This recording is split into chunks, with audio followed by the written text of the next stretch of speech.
হয় সেটা বিশেষণ, বিশেষ্যের পরিবর্তে যদি বসে সর্বনাম প্রোনাউন, বিশেষ্যের দুঃখ হতাশা বেদনা বোঝাতে আবেগ শব্দ, বিশেষ্যের যদি কখনো সাথে কোনো কিছু যোগ করা হয় সেটা হচ্ছে যোজক কনজাংশন, বিশেষ্যের যদি কাজ বোঝানো হয় সেটা ক্রিয়া, এবং ক্রিয়ার যদি দৈর্ঘ্য বোঝানো হয় ক্রিয়ার কি হবে এখানে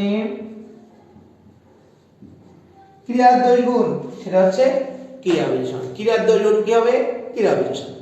এখন তাহলে আমরা যদি কিছু বাক্য লিখি, যদি কোনো বাক্য লিখি তাহলে আমরা একটু খেয়াল করব। যদি আমরা বলি যেমন একবার পরীক্ষায় আসছে সত্য বই মিথ্যা বলো না, এখানে বইটা কি, এখানে বইটাকে অনুসর্গ, এখানে বইটাকে উপসর্গ, এটা কি বিশেষ্য কি আমাদের মনে করতে হবে সত্য ছাড়া এখানে সারা মিথ্যা বলবো না, এই বইটাও একটা অনুসর্গ। আমরা দেখি নবম দশম শ্রেণীর পেজ 9 বা 10 নম্বর পেজে আমরা দেখবো ওখানে এই বই শব্দটা দেওয়া আছে। যদি আমরা এখানে বলি বাহ, পাখিটি খুব চমৎকার, বাহ, এই বাহটা এখানে আবেগসূচক শব্দ।